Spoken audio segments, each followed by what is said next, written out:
Are you ready to transform conflict into opportunity? Introducing New Ways for Work for Leaders, the ultimate training for navigating high-stakes challenges with confidence and grace. Whether you lead a team, a department, or an entire organization, our New Ways for Work for Leaders training equips you with cutting-edge strategies to handle high-conflict people in the workplace or any organization and turn tension into teamwork. You'll also learn how to set limits on bad behavior, even bullying, and help the rest of your team navigate treacherous waters.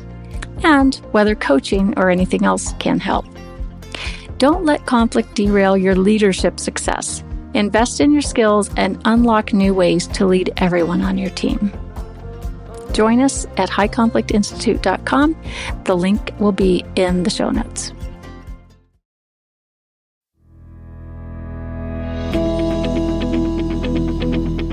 Welcome to It's All Your Fault on True Story FM, the one and only podcast dedicated to helping you identify and deal with the most challenging human interactions, those involving high conflict situations and the people involved in them.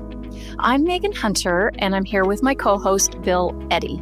Hi, everybody. We are the co-founders of the High Conflict Institute, where we focus on training, consulting, coaching, classes, educational programs, and methods, all to do with high conflict.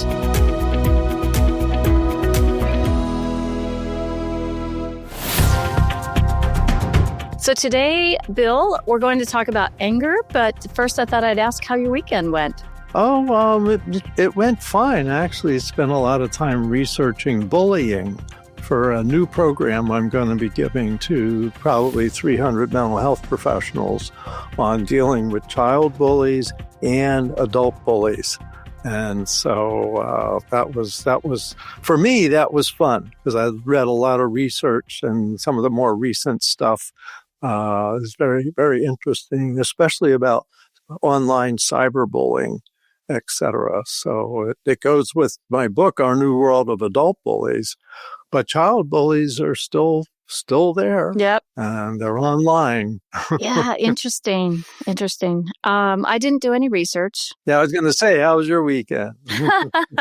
Well, as you can tell by my hair, it's not fixed today. And that's because I went to the sand dunes over the weekend and, kind of slept in a tent type of deal. So it was pretty messy, but I would normally still fix my hair, but I had a little accident in a side-by-side, kind of a bigger version of a four-wheeler, and took a nosedive down into the sand off of a little cliff. So kind of the biggest jolt I've ever had on my neck. So I'm really stiff, and I don't feel like fixing my hair with a stiff neck. Yeah, take it easy.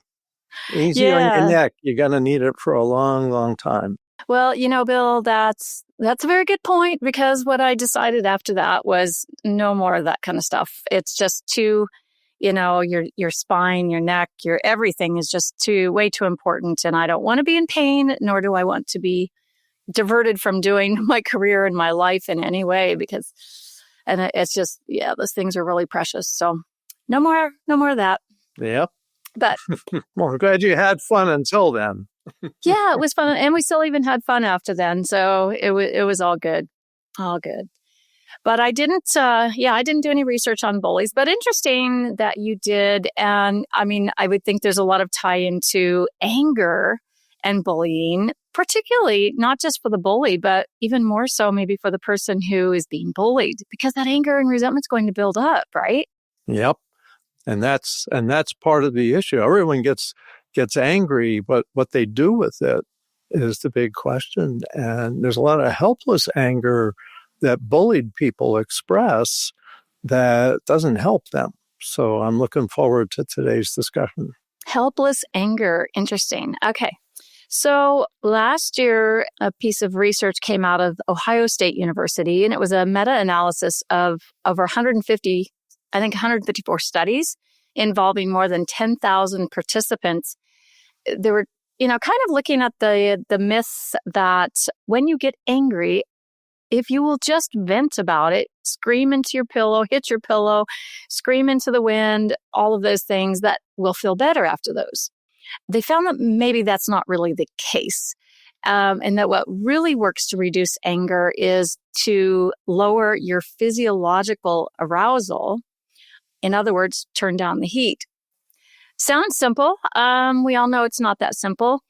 Activities that increased arousal overall had no effect on anger, and some activities made it worse, particularly jogging, which doesn't make any sense to me, right? Because I was thinking that, with dialectical behavior therapy, the right, left, getting the bilateral stimulation across the between the two hemispheres of your brain.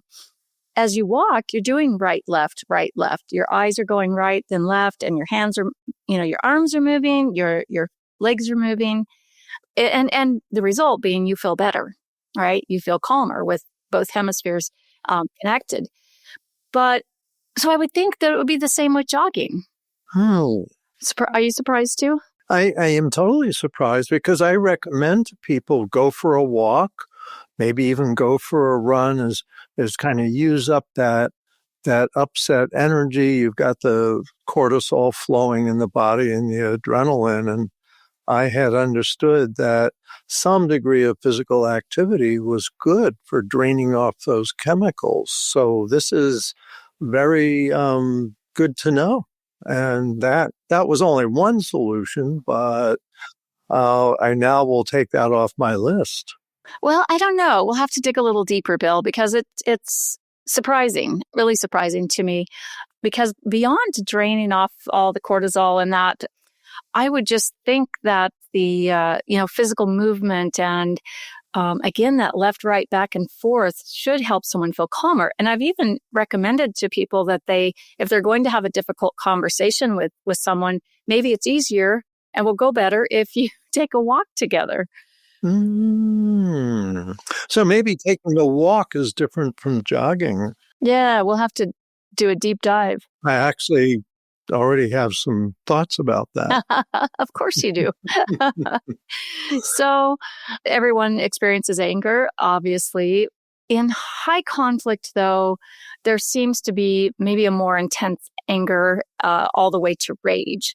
And we hear from many people who've said, look, I've dealt with someone that was in a very high conflict mode, and I feel like I saw the most intense anger that I've ever seen in my life, just to the level of seeing of thinking that they're seeing red. And then you hear from the other person and they say, I was so angry, I literally could see red. And that it goes so quickly, 0 to 60 in just no time at all. And that's kind of my question and my thinking, and why I thought it would be fun to talk about it this episode is, why do some people go 0 to 60 so quickly, while others seem to, have a little slower ignition time and can really pull that back? Do all people with a high conflict personality have a rage and anger problem, or is it just some? I think it's some. And we think of kind of 5 types of high conflict personalities that correspond with 5 of the 10 personality disorders. And there's so much information and knowledge about this, it's helpful. But keep in mind, not everybody with the personality disorders is a high conflict person, preoccupied with blaming others. But let's take 3, for example. So borderline personality disorder, that's one of the characteristics, is a difficulty regulating moods, wide mood swings, sudden and intense anger, or rage. And often mental health professionals talk about borderline rage as something that we've all seen when someone just went off, like you said, 0 to 60. So that's not unusual with someone who's a high conflict person and has borderline personality traits, that you probably will see the rage and it probably will be directed at you at one point or another. Another one of the personalities, antisocial personality. By the way, I might mention borderline and antisocial are predictive for domestic violence. There's a higher incidence of domestic violence from these 2 personality disorders. And I think what we're going to talk about today correlates with that, because the rage turns into physical abuse. And if people can calm the rage, they may be able to protect from the physical abuse. But antisocial is more calculated. And so you might see a rage that they decide, okay, now it's time to turn on rage and I'm really going to scare this person, rather than that they can't control it, that they can turn it on, turn it off. So it's more conscious. More conscious. More conscious with the antisocial, and with the borderline, it's just total emotional dysregulation and not able to, like, they don't know it's happening. They're not planning on it. It just happens so quickly before their brain even knows it's happening. Right. It's just so fast. Let me mention also narcissistic personality. And there's two types here. A lot of people don't realize that. One is the vulnerable narcissist, who is real sensitive to criticism and such. And narcissists don't like criticism because they see themselves as superior. And so they'll go into a narcissistic rage like a borderline rage. They're kind of similar. It just takes over. And they'll talk about that. This just took over. Whereas the grandiose narcissist is more like the antisocial and not as vulnerable, and may go, I wonder if I'm going to use anger right now, just to belittle the person and teach them a lesson, and may not have that loss of self-control over it. So these three kind of personalities have two different ways of dealing with rage, but rage is common with them. And as I said, with borderline and antisocial is actually the domestic violence. So finding ways, what's really encouraging about borderline is that they can learn to manage this. Programs like dialectical behavior therapy and such teach them distress tolerance and ability to calm themselves, including meditation and things like that. Antisocial are harder to learn as adults, but as adolescents, that's a really good time to teach. And some adolescents have changed behavior by learning dialectical behavior therapy methods. But these three seem to have more rage than most everybody else. Really interesting. I think that some believe that in high conflict, it's all unconsciously driven. The behaviors are very unconsciously driven. And I had someone in a class recently mention that it's easier for him to interact with people maybe that have an antisocial personality or traits, high conflict personality, than it is with borderline, because he posited that with borderline, you're not dealing with reality, and antisocial you are. So is that true? Well, to some extent. In other words, often the approach with antisocials is to tell them there's a consequence for what you're doing now. You're going to go to jail, or you're going to lose this job, or something like that. And they may go, calculation, recalculating, not going to do that. Whereas someone in a borderline rage, you could say, if you do this, you're going to lose your marriage. And it's like they can't process it because the emotions have taken over so much. And what's an interesting thing when you're ready for it is some stuff about the brain, about the amygdala and the prefrontal cortex, where with, say, borderline, the amygdala thinks your life is in danger and you have to fight to defend yourself. And the prefrontal cortex isn't calming down your amygdala. Whereas what's interesting is with antisocial, the prefrontal cortex and the amygdala are almost reversed. So they can do a lot of calculating what I'm going to do with my emotions right now. And that can be so manipulative because people go, oh, this poor person. So they're burst into tears, or they're really angry or whatever. And this is a much more calculated approach for them. Interesting. So the prefrontal cortex is what tells the amygdala to slow down.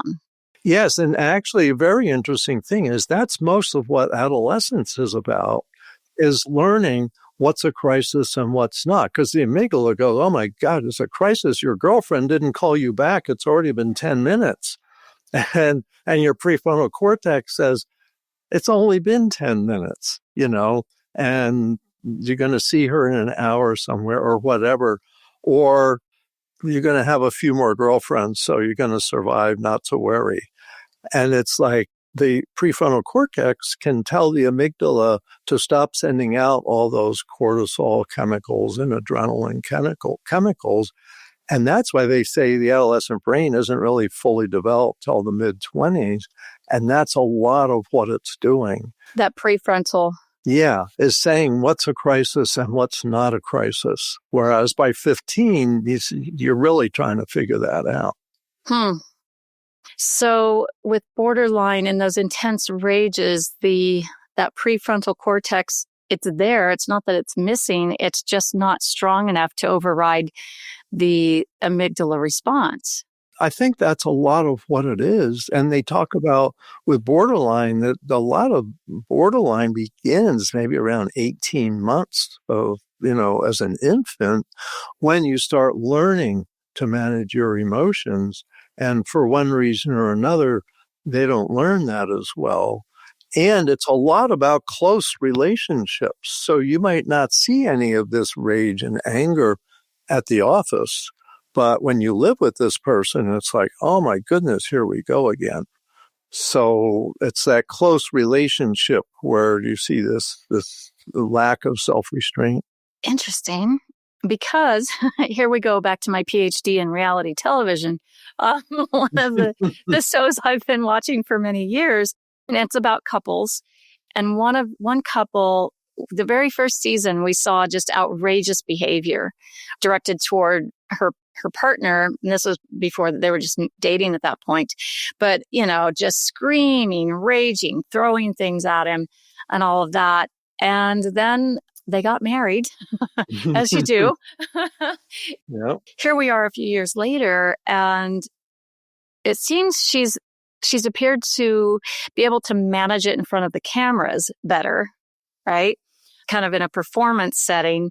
What he's saying is that behind the scenes, things are horrible. When they're at home, his life is hell. Uh-huh. But, the other people on the TV show and what I've read about it online is, there's this perception that he's the bad guy because he doesn't seem to want to be intimate with his wife. And she's this really hot babe. And, he's not that attractive of a guy. So they're like, you've got a really hot girl. What are you doing? What, are you punishing her? What's the problem? And he's like, you don't understand what my life is like at home. The ups and the downs and the rage and the insults and the put downs. And so I'm not saying that it's, I'm not diagnosing anyone, with borderline or anything else. But it seems really interesting, like you said, Bill, it's at home because it's that close relationship and that brain just can't get a grip on that. And it's like the brain is saying, you're not close enough to me. You're not doing enough for me. And there's this kind of big empty hole that can't be filled by that person, but they think it can. So then they think that person's always failing because they can't ever feel the need. Right. And then they get mad. Yes, exactly. Well, a lot of this is early childhood, first 5-6 years.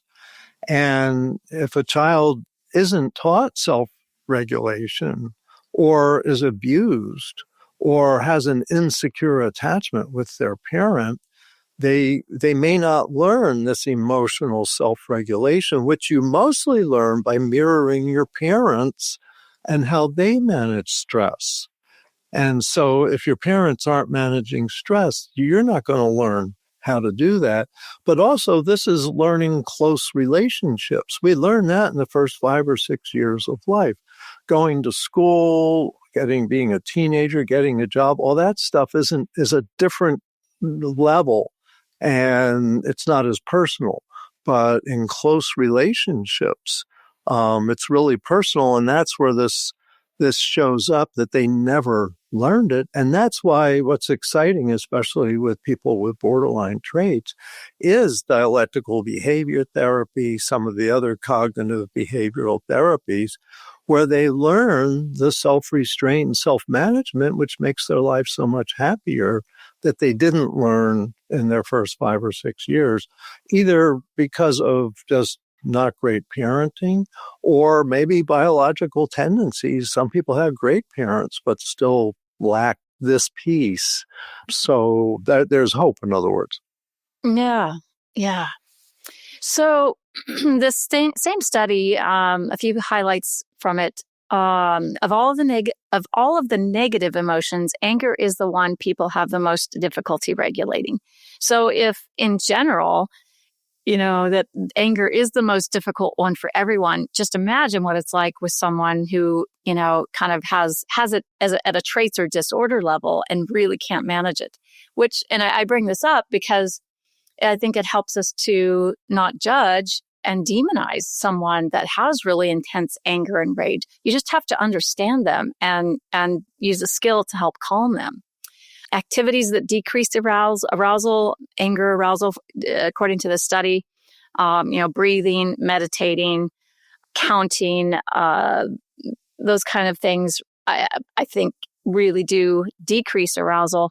But for someone who struggles with a traits of one of these 5 personality disorders or high conflict personality, it's different, right? They're going to have a much harder time.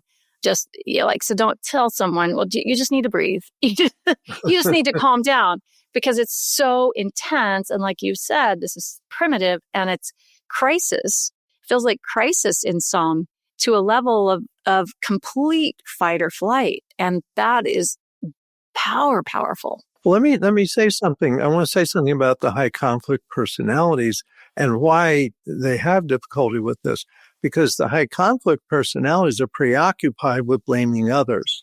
And because of that, they're not working on themselves.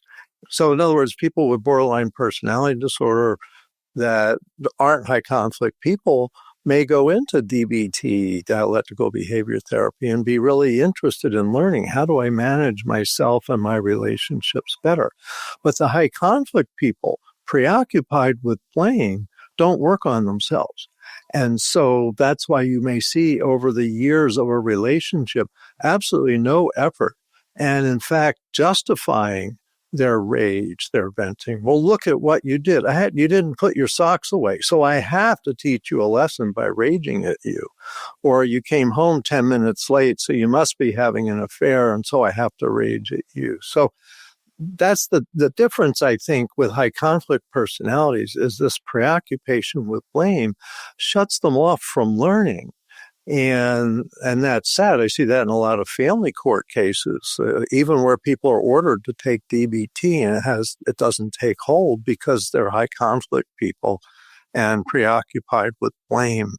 So I think that's one of the things, is helping people look at managing themselves. And one of the things we teach in the New Ways for Families method, and also New Ways for Work method, is giving yourself encouraging statements so you can calm yourself.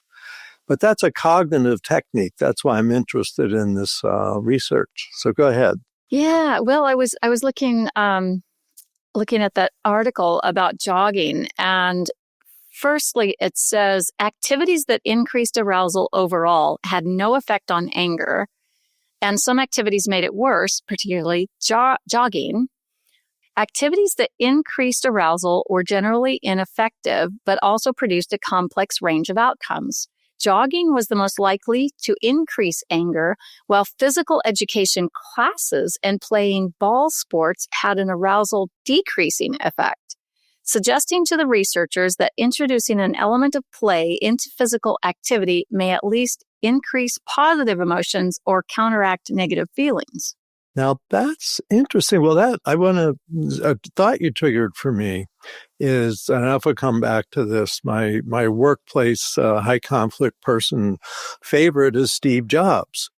And so, with the iPhone, iPad, all that, highly successful, but he had a reputation in Silicon Valley for being a high conflict person. And one of the things that worked with him was going on a walk with him. And so I remember when he was ready to fire like a whole division of 200 people, a project wasn't going the way he wanted. And one of his management team says, Steve, let's go for a walk. And they go for a walk for an hour. And he loved to go on walks. And so that was a really effective thing. He came back and had a much more nuanced response to here's what I want this division to do rather than I'm firing everybody. So for him, walks seem to help. But what you just said, making it a positive, connecting experience, maybe like play, that brings it down. That's fascinating. Mm-hmm. So PE classes and playing ball sports. Interesting. Yeah. And maybe walking. Oh, because jogging is probably by yourself. Generally, yeah. And PE classes and playing ball sports always involve other people. So maybe the connection piece. That sounds, maybe that's the key. If I think of like occasionally over the years, I've gone jogging when I was angry. And I remember going, I'm so angry. I am so angry. This person did such and such. And I don't remember, I mean, my vague recollection is just of exhaustion. Of talking to yourself or from running? Well, from the running and talking to myself too. But I can see that you can stay angry while you're jogging. Whereas if you're on a walk with someone or playing a ball game, that the anger may really quickly fade away because you're having a good time. That takes over.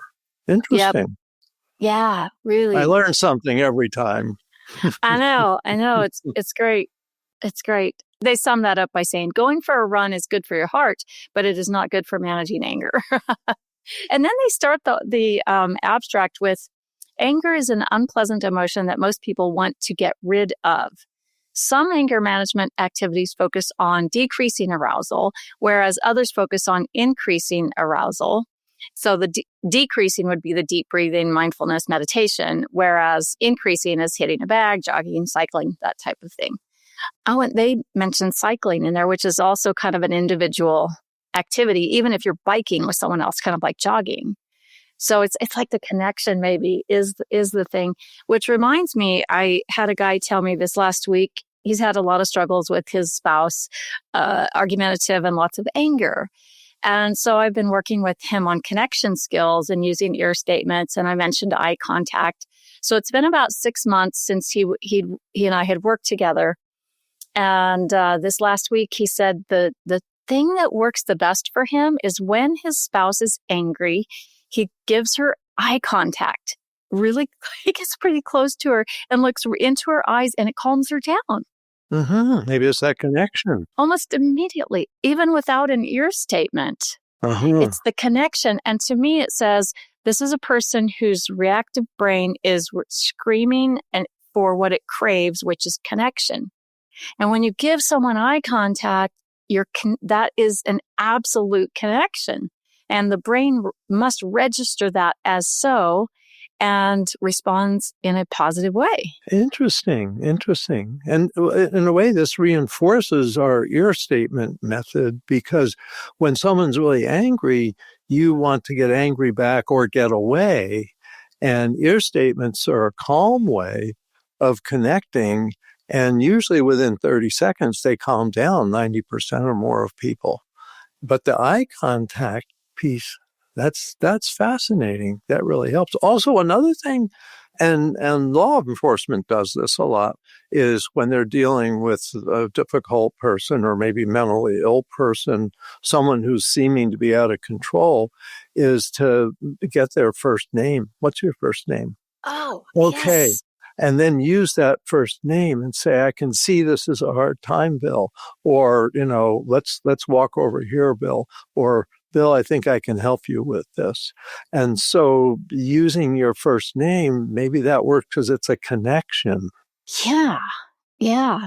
Connection and attention. Because it seems that brain, the high conflict brain just wants, I need it to be all about me right now.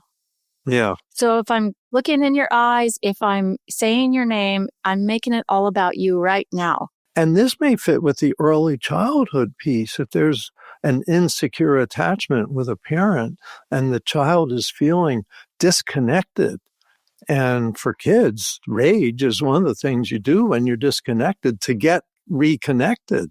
And 3-year-olds punch their parents' knees. I want attention. And it's like, and they get attention. It may be negative attention, But if they could just say, I want attention and get it, they probably wouldn't have learned that anger is what you need to do. Mm. So it's fascinating stuff, but it's also important because I think the role models through the media, especially a lot of dramas and such, include outrageous anger. And there's a moment at which someone just blasts another family member or a friend and storms out of a room. And I remember I've had that happen in a couple mediations. And I thought, that's familiar. And remembering sitcoms, in the middle of the sitcom, they go into a rage and storm out of the room. And then by the end, they usually make up. And it's not a good role model for society to have people doing this rage stuff so easily. And that shift from I'm angry to I'm enraged is very effective dramatically. But that's exactly what we want to teach people not to do. Uh-huh. So let's move on to a book you were recently reading when you were researching for your book, Our New World of Adult Bullies. I think it was called The Archaeology of the Mind. Yes. So what did you find in that? What I found was fascinating. They really talk about the mind as the lower mind, which we share with all mammals, and 7 emotional systems: fear, rage, caring, concern for people expressing panic or grief, so connecting with them. Play is one of them, which is interesting. Lust, of course, keep the species reproducing. And, seeking. Seeking, that's it. Whew. Nice work. Couldn't have done that. But when you think about that, and you think about pets do all of these, you think about, cows, goats, pigs do all of these, and it helps them survive. But what's different about humans, or is supposed to be different, is that we can manage our emotions. And we can have conflicting emotions. We can be really angry at someone we love. And Temple Grandin, the autistic woman who's brilliant, helped design farms, really animal Cattle husbandry. pens. Yep. Yeah. What she says is animals can only do one emotion at a time. And humans are unique that way because we can do several at a time. But she said, people with autism, or at least some people with autism, have one emotion at a time. And so that's why she's so able to work with animals effectively, because she can identify. I know, she gets them, she knows, and I remember seeing her crawl through the cattle chutes and stuff like that to see what do I feel when I'm doing that. And she was brilliant because she redesigned a lot of stuff because of that. But the main idea here is that we have a higher mind that can manage our emotions and channel them. So we can channel our anger into a work project and really getting something done, lifting something that maybe you couldn't do if you weren't angry. You get everyone together and we lift this, raise a house or something, building houses, things like that.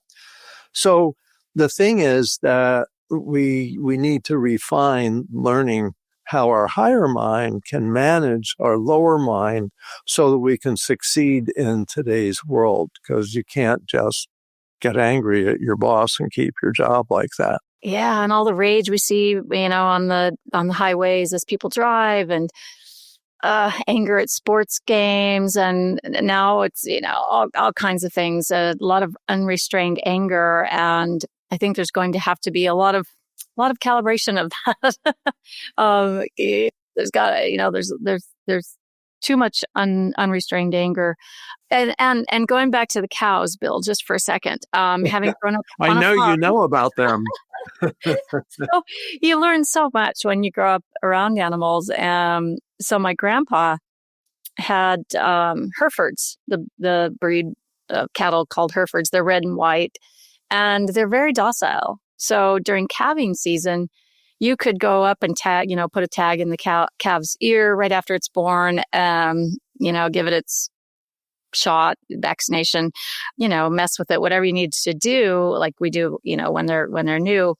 And the mom would just look over and go, okay, no problem. And you'd be fine. You did not have to fear the rage of the cow.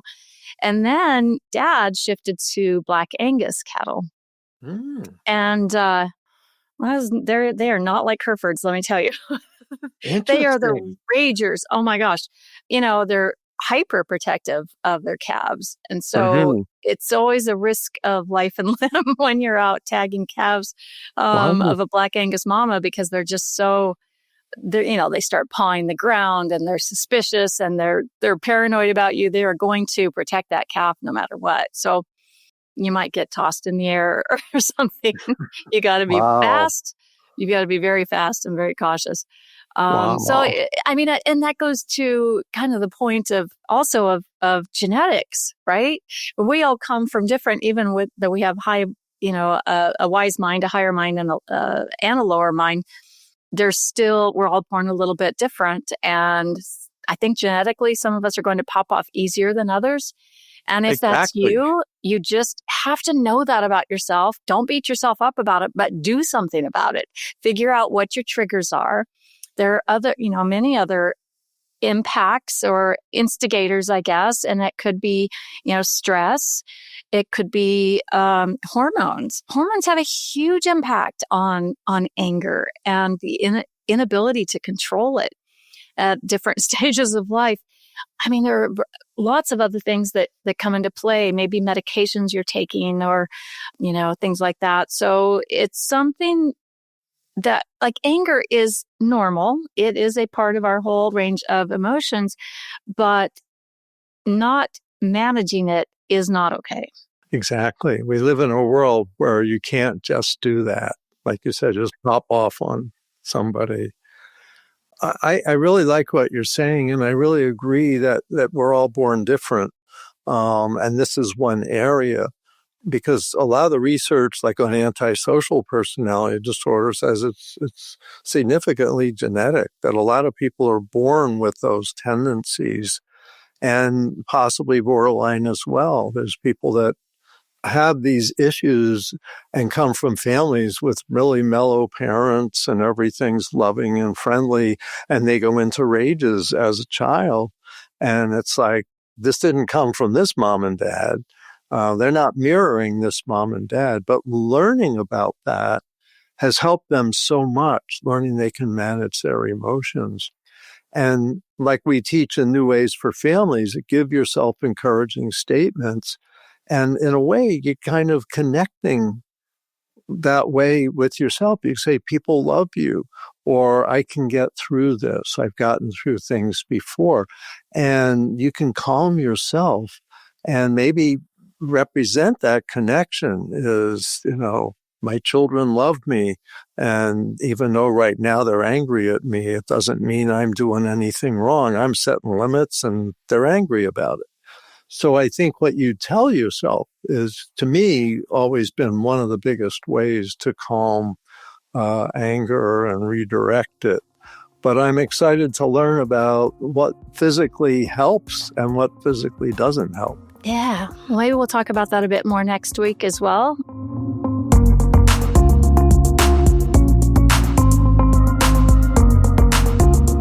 Next week, we'll be talking about some, family court divorce type issues and how to be assertive.